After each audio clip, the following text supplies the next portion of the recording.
कहानी की शुरुआत एक ऐसी रहस्यमयी कहानी से होती है। सदियों पहले जापान की पहली रानी हिमिको के पास ऐसी रहस्यमयी शक्तियां थीं जिनसे वो किसी के भी शरीर को छू ले तो उसकी मौत हो जाती। उसकी ताकत इतनी भयानक थी कि आखिरकार उसके अपने ही सेनापतियों ने उसके खिलाफ जंग छेड़ दी और उसे हमेशा के लिए छिपाने के लिए डेविल सी के बीच बसे एक सुनसान द्वीप पर दफना दिया गया। तभी से उस जगह पर जाना मौत को दावत देने के बराबर माना जाने लगा। सालों बाद मशहूर खोजकर्ता रिचर्ड क्रॉफ्ट के हाथ एक ऐसा प्राचीन नक्शा लगता है जो सीधे उसी खोए हुए द्वीप तक पहुंचने का रास्ता दिखाता था। फिर वह बिना डरे उस खतरनाक सफर पर निकल पड़ता है। जाने से पहले वह अपनी छोटी बेटी लारा को उसकी माँ की आखिरी निशानी एक खूबसूरत लॉकेट देता है और वादा करता है कि वह जरूर लौटेगा, लेकिन वह कभी वापस नहीं आता। 7 साल बीत जाते हैं। अब बड़ी हो चुकी लारा लंदन की सड़कों पर अपनी पहचान बनाने के लिए संघर्ष कर रही होती है। वह बॉक्सिंग करके पैसे कमाने की कोशिश करती है, लेकिन हार जाने की वजह से अपनी फीस तक नहीं भर पाती। अपना गुजारा करने के लिए लारा बाइक कुरियर का काम करती है। तभी उसे एक खतरनाक अंडरग्राउंड बाइक रेस के बारे में पता चलता है, जहां जीतने वाले को अच्छी रकम मिलने वाली होती है। अब पूरे शहर के राइडर्स उसका पीछा करने वाले थे और अगर वह सबको चकमा देकर बच निकली तभी जीत उसकी होती। शुरुआत में सब कुछ उसके प्लान के मुताबिक चलता है। लारा लगभग रेस जीत ही चुकी होती है, लेकिन तभी उसकी नजर एक ऐसे शख्स पर पड़ती है जो बिल्कुल उसके गुमशुदा पिता जैसा दिखाई देता है। उसका ध्यान भटक जाता है और तेज रफ्तार बाइक सीधे पुलिस की गाड़ी से टकरा जाती है। अगले ही पल वह पुलिस स्टेशन के अंदर बैठी होती है। कुछ देर बाद उसके पिता की पुरानी बिजनेस पार्टनर एना मिलर वहां पहुंचती है और उसे छुड़वा लेती है। वह लारा को बताती है कि उसके नाम करोड़ों की विरासत है, लेकिन लारा उस दौलत को लेने से साफ इनकार कर देती है क्योंकि उसके लिए उसका पिता उसे छोड़कर जा चुका था। तभी एना एक ऐसा सच बताती है जिसे सुनकर लारा भी हैरान रह जाती है। रिचर्ड को मरे हुए घोषित किए बिना उनकी पूरी कंपनी और कई सालों की मेहनत हमेशा के लिए खत्म हो जाएगी। अब फैसला लारा के हाथ में था। अगली सुबह वह मजबूरी में दस्तावेजों पर हस्ताक्षर करने पहुंचती है, लेकिन ठीक उसी समय वकील उसे एक रहस्यमयी पजल बॉक्स देता है जिसे उसके पिता ने उसके लिए छोड़ा था। काफी कोशिशों के बाद जैसे ही लारा उस पहेली को हल करती है, बॉक्स के अंदर से एक चाबी और एक गुप्त संदेश निकलता है। यही संदेश उसे साइन करने से रोक देता है। बिना एक पल गंवाए वह सीधे क्रॉफ्ट मैनर पहुंचती है। वहां अपने पिता की कब्र पर बने एक खास निशान को दबाते ही उसके सामने एक गुप्त रास्ता खुल जाता है। जैसे ही लारा नीचे जाती है, वहां चारों तरफ प्राचीन नक्शे, रहस्यमयी कलाकृतियां और अलग अलग पहचान वाले पासपोर्ट रखे होते हैं। उसी कमरे में उसे अपने पिता का रिकॉर्ड किया हुआ वीडियो मिलता है। वीडियो से पता चलता है कि अपनी पत्नी की मौत के बाद रिचर्ड एक ऐसे रहस्य के पीछे पड़ गए थे जो मौत के बाद की दुनिया से जुड़ा हुआ था। इसी तलाश ने उन्हें हिमिको तक पहुंचा दिया, लेकिन जाते जाते उन्होंने एक वार्निंग भी छोड़ी थी। अगर हिमिको से जुड़ी रिसर्च गलत लोगों के हाथ लग गई तो इसका अंजाम पूरी दुनिया को भुगतना पड़ेगा। रिचर्ड चाहते थे कि लारा सारी फाइलें तुरंत नष्ट कर दे, लेकिन लारा ऐसा नहीं करती। वह फाइलें खोलती है और वहीं से उसे उस खोए हुए द्वीप यामाताई का नाम पता चलता है। साथ ही उसे एक और अहम सुराग मिलता है, लू रेन, वही जहाज का कप्तान जिसने कभी उसके पिता को उस रहस्यमयी द्वीप तक पहुंचाने की जिम्मेदारी ली थी। इसके बाद लारा अपने पिता को ढूंढने का फैसला कर लेती है, लेकिन एक आखिरी मुश्किल अभी बाकी थी, क्योंकि विरासत के कागजों पर उसने साइन नहीं किए थे, इसलिए उसके पास इस सफर के लिए एक भी पैसा नहीं था। आखिरकार वह अपने पिता की दी हुई वही कीमती लॉकेट बेच देती है जो उसकी माँ की आखिरी निशानी थी। कुछ दिनों बाद लारा अपने पिता के छोड़े हुए सुरागों का पीछा करते करते हांगकांग पहुंच जाती है। उसे सिर्फ एक ही इंसान की तलाश होती है, लू रेन, वही जहाज का कप्तान जो उसे उस रहस्यमयी द्वीप तक पहुंचा सकता था। लेकिन शहर में कदम रखते ही उसके साथ कुछ ऐसा हो जाता है जिसकी उसने बिल्कुल उम्मीद नहीं की थी। रास्ता पूछने के बहाने कुछ लड़के उसकी मदद करने का नाटक करते हैं और अगले ही पल उसका बैग छीनकर भाग जाते हैं। लारा बिना एक सेकंड घंवाए उनके पीछे दौड़ पड़ती है। आखिरकार वह एक चोर को पकड़कर अपना बैग वापस हासिल कर लेती है, लेकिन तभी दूसरा लड़का चाकू निकाल लेता है। अब लड़ना बेवकूफी थी, इसलिए लारा पास खड़े एक जहाज पर छलांग लगा देती है। उसे बिल्कुल अंदाजा नहीं था कि किस्मत उसे वहीं ले आई थी जहाँ उसे पहुँचना था। ये जहाज एंड्योरेंस था और इसका मालिक कोई और नहीं बल्कि लू रेन था। चोर अभी भी उसका पीछा कर रहे होते हैं, लेकिन तभी लू रेन बंदूक लेकर सामने आ जाता है। उसे देखते ही सभी बदमाश भाग जाते हैं, लेकिन असली परेशानी अब शुरू होती है, क्योंकि लू रेन नशे में धुत होकर वहीं बेहोश हो जाता है। लारा किसी तरह उसे होश में लाती है और अपने पिता की पूरी कहानी व उनका छोड़ा हुआ संदेश दिखाती है। लेकिन संदेश पढ़ते ही लू रेन एक ऐसा खुलासा करता है जो सब कुछ बदल देता है। वह संदेश उसके लिए नहीं बल्कि उसके पिता के लिए छोड़ा गया था। दरअसल उसके पिता का नाम भी लू रेन ही था और वही इंसान 7 साल पहले रिचर्ड क्रॉफ्ट के साथ उस रहस्यमयी यात्रा पर गया था जहां से दोनों कभी लौटकर नहीं आए। इसके बाद दोनों रिचर्ड की डायरी में बने अजीब चिन्हों को समझने की कोशिश करते हैं। जो साधारण निशान लग रहे थे वे असल में घड़ी की सुइयां थीं, जिनमें यामाताई द्वीप की असली लोकेशन छिपी हुई थी, लेकिन वहां जाने की हिम्मत किसी में नहीं थी। लूरेन साफ मना कर देता है। वह बताता है कि डेविल्स सी में जाने वाला शायद ही कभी जिंदा लौटता है, लेकिन लारा हार मानने वालों में से नहीं थी। वह उसे अच्छी रकम देने की पेशकश करती है। कुछ पल सोचने के बाद आखिरकार वह इस खतरनाक सफर के लिए तैयार हो जाता है। कुछ ही देर बाद दोनों जहाज लेकर समुद्र की ओर निकल पड़ते हैं। रास्ते में लारा अपने पिता की रिसर्च पढ़ती है। तभी उसे पता चलता है कि हिमिको की कब्र तक पहुंचना लगभग नामुमकिन है। और सबसे डरावनी बात, रिचर्ड ने अपनी डायरी में एक गुप्त संगठन ट्रिनिटी का भी जिक्र किया था।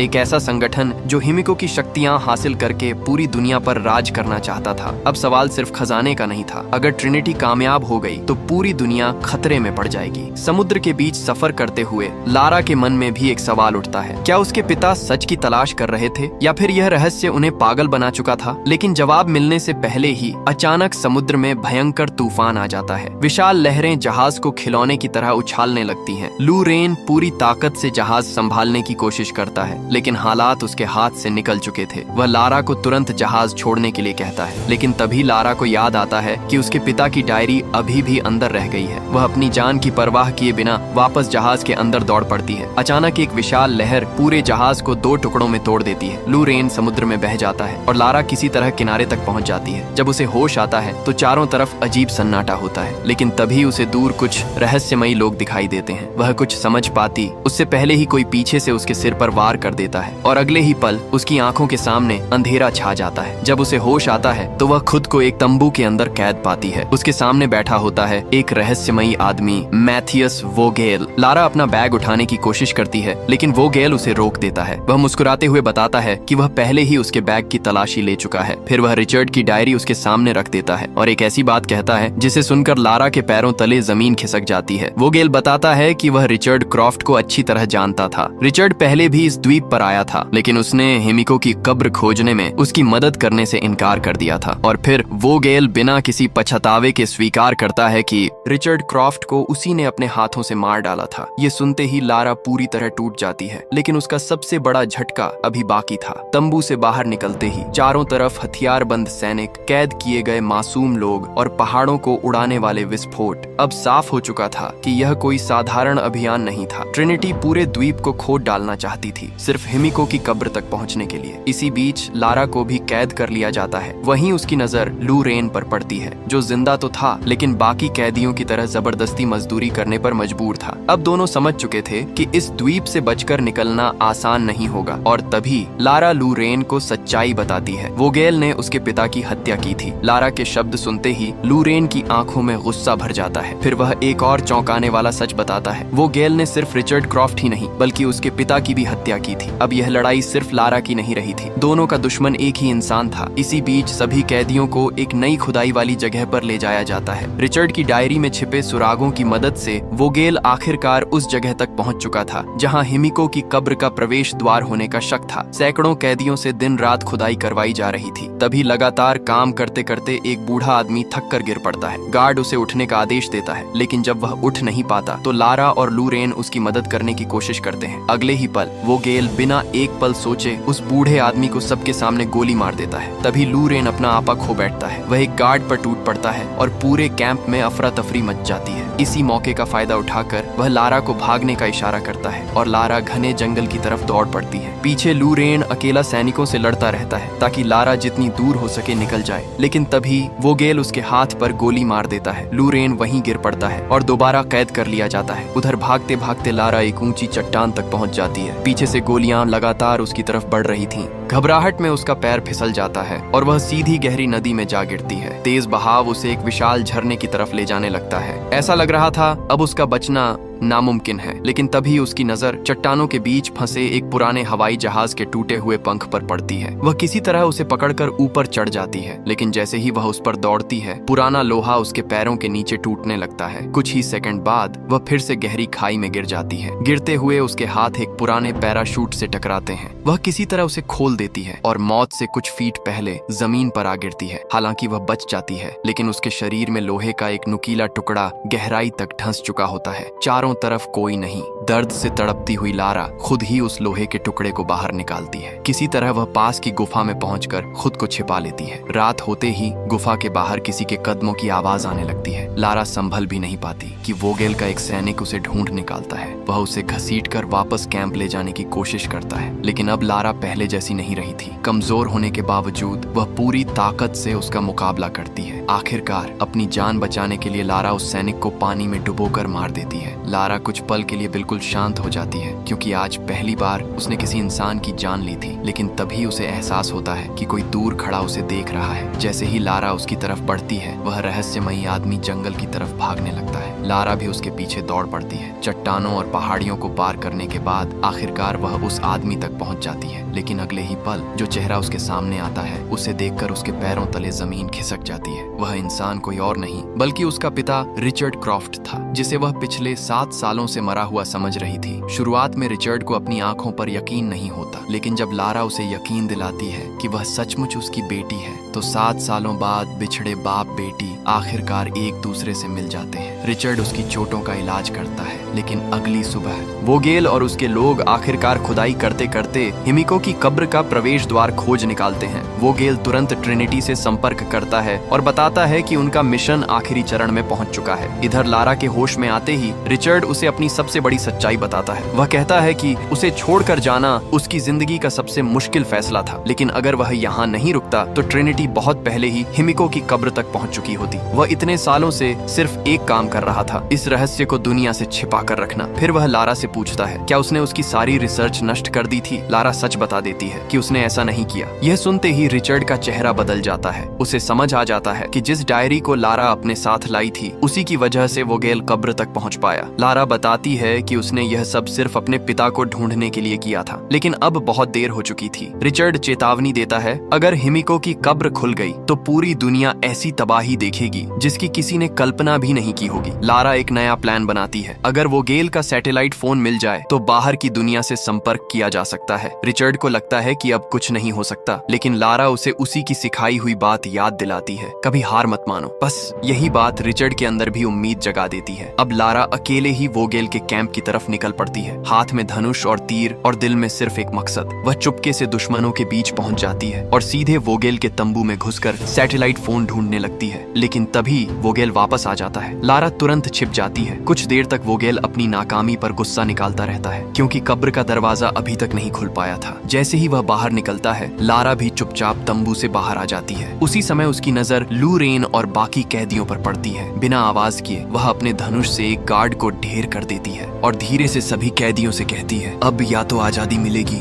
या फिर मौत। अगले ही पल पूरे कैंप में भगदड़ मच जाती है। कैदी हथियार छीनकर सैनिकों पर टूट पड़ते हैं। इस अफरा तफरी का फायदा उठाकर लारा लू रेन से कहती है कि वह बाकी कैदियों को लेकर यहाँ से निकल जाए, जबकि वह खुद सैटेलाइट फोन लेने जा रही थी। योजना बिल्कुल सही चल रही थी। लारा किसी तरह फोन अपने हाथ में ले लेती है, लेकिन तभी थोड़ी दूरी पर वोगेल उसके पिता रिचर्ड के सिर पर बंदूक ताने खड़ा था। अब उसके सामने सबसे मुश्किल फैसला था, एक तरफ दुनिया को बचाने का मौका और दूसरी तरफ उसका अपना पिता। वोगेल रिचर्ड को धमकी देता है कि वह तुरंत हिमिको की कब्र खोल दे। उसका दावा था कि वह यह सब सिर्फ अपना मिशन पूरा करके अपने परिवार के पास लौटने के लिए कर रहा है, लेकिन रिचर्ड जानता था अगर यह कब्र खुल गई तो शायद इस दुनिया में कोई भी सुरक्षित नहीं बचेगा। रिचर्ड आखिरी सांस तक मना करता रहता है। तब वोगेल अपने एक आदमी को उसे गोली मारने का आदेश देता है, लेकिन गोली चलने से पहले ही हवा को चीरता हुआ एक तीर आता है और सीधे उस गार्ड के सीने में जा धंसता है। लारा वहां पहुंच चुकी थी। वह दूसरा तीर वोगेल पर तान देती है, लेकिन लेकिन चालाक वोगेल फिर रिचर्ड को ढाल बना लेता है और उसकी कनपटी पर बंदूक रख देता है। अब पूरा खेल लारा के हाथ में था। रिचर्ड उसे इशारा करता है कि वह तीर चला दे, अगर उसकी जान भी चली जाए तो भी वोगेल को रोकना ज्यादा जरूरी है। लेकिन 7 साल बाद अपने पिता को दोबारा खोने की हिम्मत लारा में नहीं थी। वोगेल उसकी यही कमजोरी पहचान लेता है। वह कहता है, अगर अपने पिता को जिंदा देखना चाहती हो तो उन्हें समझाओ कि कब्र खोल दें। कुछ पल की खामोशी के बाद लारा अपना धनुष नीचे कर देती है और फैसला करती है कि कब्र वह खुद खोलेगी। उसे याद था कि कराकुरी पजल वाला सिद्धांत इस दरवाजे पर भी लागू हो सकता है। वह पत्थरों के प्राचीन तंत्र को सही क्रम में घुमाती है। कुछ ही सेकंड बाद सैकड़ों सालों से बंद पड़ा विशाल दरवाजा जोरदार आवाज के साथ खुलने लगता है। अब वोगेल, रिचर्ड, लारा और सैनिक उस गहरी खाई में उतरने लगते हैं। जैसे जैसे वे नीचे जाते हैं वहाँ की हवा भी अजीब होती जाती है। रिचर्ड को महसूस होने लगता है मानो हिमिको की मौजूदगी आज भी वहीं हो, लेकिन वोगेल इसे अंधविश्वास कहकर हंसी में उड़ा देता है। उसी दौरान लारा का पैर अचानक एक छिपे हुए ट्रिगर पर पड़ जाता है और अगले ही पल जमीन से नुकीले लोहे के भाले बाहर निकलते हैं। एक सैनिक वहीं तड़प तड़प कर मर जाता है। अब सबको समझ आ चुका था कि यह कब्र सिर्फ छिपाई नहीं गई थी, बल्कि इसे मौत का किला बनाया गया था। कुछ देर बाद वे एक विशाल गड्ढे तक पहुंचते हैं, लेकिन उसके अंदर जो दिखाई देता है उसे देखकर सबकी सांसें थम जाती हैं। पूरा गड्ढा इंसानी कंकालों से भरा पड़ा था। तभी लारा को अपने पिता की डायरी याद आती है। यही था चैज्म ऑफ सोल्स, यानी आत्माओं की खाई। किसी तरह पुरानी सीढ़ी के सहारे सभी उसे पार कर लेते हैं। दूसरी तरफ पहुंचते ही दीवारों पर बने सैकड़ों अजीब चेहरे उनका इंतजार कर रहे थे। यही हिमिको की दूसरी परीक्षा थी। लेकिन इससे पहले कि कोई कुछ समझ पाता, भारी पत्थर के दरवाजे बंद हो जाते हैं और जमीन धीरे धीरे टूटकर नीचे गिरने लगती है। हर गुजरते सेकंड के साथ मौत और करीब आती जा रही थी। तभी लारा की नजर दीवार में बने एक छोटे से छेद पर पड़ती है। उसे समझ आ जाता है कि यह कोई साधारण जाल नहीं बल्कि एक पहेली है। सभी लोग दीवारों में छिपे प्राचीन प्रेयर व्हील्स ढूंढने लगते हैं। हर पहिए पर अलग अलग रंग बने होते हैं, लेकिन कुछ भी काम नहीं करता। उधर जमीन लगातार टूटती जा रही थी। एक पल ऐसा आता है जब लारा खुद भी गहरी खाई में गिरते गिरते बचती है। तभी अचानक उसे पूरी पहेली समझ आ जाती है। राज किसी एक रंग में नहीं था, बल्कि 2 रंगों को मिलाने में था, नीला और पीला, जो मिलकर बनाते हैं हरा रंग, जीवन का प्रतीक। जैसे ही सही संयोजन लगाया जाता है, पूरे कमरे का तंत्र सक्रिय हो जाता है। टूटती हुई जमीन रुक जाती है और बंद दरवाजे धीरे धीरे खुलने लगते हैं। मौत से बचने के बाद सभी लोग और भी गहराई में पहुंच जाते हैं। अब वे हिमिको के असली कब्र के बेहद करीब थे। आगे बढ़ते हुए उन्हें दर्जनों कंकाल दिखाई देते हैं, लेकिन ये साधारण लोग नहीं थे। ये थीं हिमिको की वफादार सेविकाएं, जिन्होंने अपनी रानी के साथ मरना स्वीकार कर लिया था ताकि मौत के बाद भी उसकी रक्षा करती रहे। अब सफर की सबसे आखिरी मंजिल उनके सामने आ जाती है। एक विशाल कक्ष जिसके बीचों बीच रखा था हिमिको का ताबूत। रिचर्ड आखिरी बार वोगेल से रुक जाने की विनती करता है, लेकिन अब वोगेल के सिर पर जुनून सवार हो चुका था। उसे न किसी श्राप पर विश्वास था।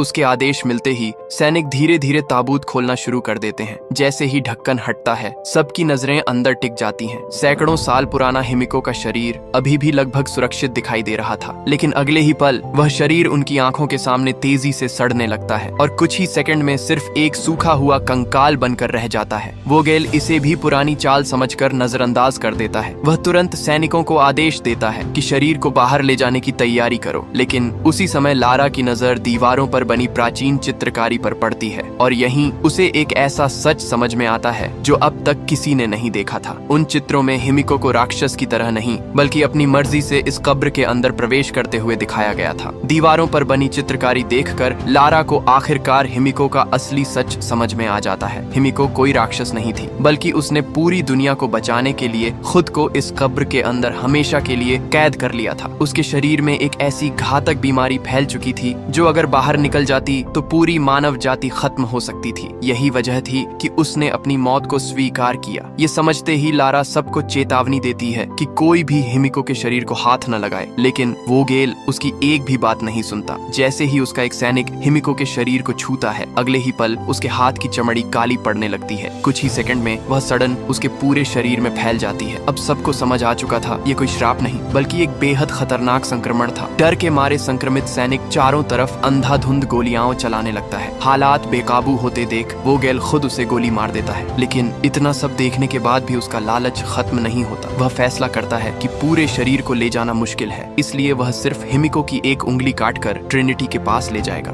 जैसे ही वोगेल का ध्यान भटकता है, लारा और रिचर्ड समझ जाते हैं यही उनका आखिरी मौका था। लारा तुरंत एक सैनिक पर हमला कर देती है, वहीं रिचर्ड मरे हुए सैनिक की बंदूक उठाकर सीधे वोगेल की टांग में गोली मार देता है। इस अफरा तफरी का फायदा उठाकर लारा कब्र के और अंदर भागने लगती है। पीछे पीछे कई सैनिक भी उसका पीछा करने लगते हैं। दूसरी तरफ घायल होने के बावजूद वोगेल हिमिको की संक्रमित उंगली लेकर भागने की कोशिश करता है, लेकिन तभी रिचर्ड उसका रास्ता रोक लेता है। वह किसी भी कीमत पर उस संक्रमण को इस द्वीप से बाहर नहीं जाने देना चाहता था। कुछ देर बाद वोगेल की बंदूक की गोलियां खत्म हो जाती हैं। अब पहली बार रिचर्ड उस पर भारी पड़ रहा था, लेकिन तभी संक्रमित सैनिक दोबारा उठ खड़ा होता है और सीधे रिचर्ड पर हमला कर देता है। रिचर्ड किसी तरह उसे मार गिराता है, लेकिन इस लड़ाई के दौरान संक्रमण उसके शरीर तक भी पहुंच चुका था। यह महसूस होते ही वह तुरंत अपनी हाथ कसकर बांध देता है ताकि बीमारी कुछ देर धीमी पड़ जाए। उधर लारा सैनिकों से बचती हुई कब्र के अंदर भाग रही होती है। तभी वह एक सैनिक को अपने पीछे आने देती है और उसे एक पुराने जाल तक ले जाती है। जैसे ही सैनिक उसके करीब पहुंचता है, लारा ट्रिगर पर पैर रख देती है। अगले ही पल विशाल नुकीले लकड़ी झूलती हुई आती है और सैनिक को वहीं मौत के घाट उतार देती है। लारा किसी तरह खुद को बचाकर वापस रिचर्ड के पास पहुंचती है, लेकिन जैसे ही उसकी नजर अपने पिता के हाथ पर पड़ती है, उसका दिल बैठ जाता है। संक्रमण अब रिचर्ड तक पहुंच चुका था। रिचर्ड तुरंत उसे अपने पास आने से रोक देता है। वह जानता था अब उसका बचना नामुमकिन है। भारी मन से वह लारा से सिर्फ एक आखिरी वादा मांगता है, वोगेल को किसी भी कीमत पर रोकना होगा। फिर वह अपना आखिरी फैसला सुनाता है। वह यहीं रुकेगा और पूरी कब्र को हमेशा के लिए तबाह कर देगा ताकि यह संक्रमण दोबारा कभी दुनिया तक न पहुंच सके। ये सुनकर लारा पूरी तरह टूट जाती है। 7 सालों तक अपने पिता को खोजने के बाद आज जब वह उसे वापस मिली थी तो किस्मत फिर उसे उससे छीन रही थी। वह बार बार उनसे चलने की विनती करती है, लेकिन रिचर्ड मुस्कुराते हुए मना कर देता है। वह कहता है कि उसे अपनी बेटी पर हमेशा गर्व रहेगा। आज वह वही बहादुर इंसान बन चुकी है जिसकी उसने हमेशा उम्मीद की थी। और यही कहते हुए वह लारा को आखिरी बार अलविदा कह देता है। आंखों में आंसू लिए लारा अपने पिता का मिशन पूरा करने निकल पड़ती है। कुछ ही देर बाद वह वोगेल तक पहुंच जाती है। वोगेल एक सीढ़ी के सहारे चैज्म ऑफ सोल्स पार करके भागने की कोशिश कर रहा था। लारा बिना सोचे उसी सीढ़ी पर छलांग लगा देती है। दोनों के बीच आखिरी और सबसे खतरनाक लड़ाई शुरू हो जाती है। शुरुआत में वोगेल लारा पर भारी पड़ता है। वह उसका गला दबाकर उसे मारने की कोशिश करता है, लेकिन लारा पूरी ताकत से खुद को छुड़ाती है और जोरदार लात मारकर वोगेल का संतुलन बिगाड़ देती है। सीढ़ी नीचे गिर जाती है और वोगेल वहीं फंस जाता है। गुस्से में पागल होकर वह पिकैक्स उठाकर पूरी ताकत से लारा पर हमला कर देता है, लेकिन तभी पूरी कब्र जोरदार धमाकों से हिलने लगती है। रिचर्ड अपना आखिरी बलिदान दे चुका था। धमाकों से पैदा हुई अफरा तफरी का फायदा उठाकर लारा तुरंत हिमिको की संक्रमित उंगली वाला बैग छीन लेती है और अगले ही पल वह जबरदस्ती वह संक्रमित उंगली वोगेल के मुंह में ठूंस देती है। कुछ ही सेकंड में संक्रमण उसके पूरे शरीर में फैलने लगता है। दर्द से चीखता हुआ वोगेल संतुलन खो देता है। लारा आखिरी जोरदार लात मारती है और वोगेल हमेशा के लिए चैज्म ऑफ सोल्स की गहराई में गिर जाता है। लेकिन खतरा अभी खत्म नहीं हुआ था। पूरी कब्र तेजी से ढाने लगती है। लारा पूरी रफ्तार से बाहर की तरफ दौड़ती है। एक जगह उसे विशाल खाई पार करनी पड़ती है। वह अपनी पिकैक्स दीवार में गाड़कर किसी तरह खुद को संभालती है और आखिरी सेकंड में बाहर निकल आती है। पीछे पूरा मकबरा हमेशा के लिए मलबे में दफन हो जाता है। बाहर लूरेन और बाकी लोग लगातार लारा को खोज रहे होते हैं। तभी मलबे के बीच से लारा बाहर निकलती दिखाई देती है। लूरेन तुरंत उसे बाहर खींच लेता है, लेकिन उसकी आंखों में देखते ही समझ जाता है रिचर्ड अब कभी वापस नहीं आएंगे। कुछ देर बाद ट्रिनिटी का हेलीकॉप्टर वोगेल को लेने वहां पहुंचता है, लेकिन इस बार शिकार और शिकारी की जगह बदल चुकी थी। लारा और बाकी लोग मिलकर पायलटों पर हमला कर देते हैं और उन्हें मजबूर कर देते हैं कि वे सभी को सुरक्षित लंदन वापस ले जाएं। लंदन लौटने के बाद लारा आखिरकार अपने पिता को कानूनी रूप से मृत घोषित कर देती है। अब क्रॉफ्ट होल्डिंग्स की जिम्मेदारी उसके हाथ में आ जाती है और इसी दमदार क्लाइमैक्स के साथ ये फिल्म यहीं खत्म हो जाती है।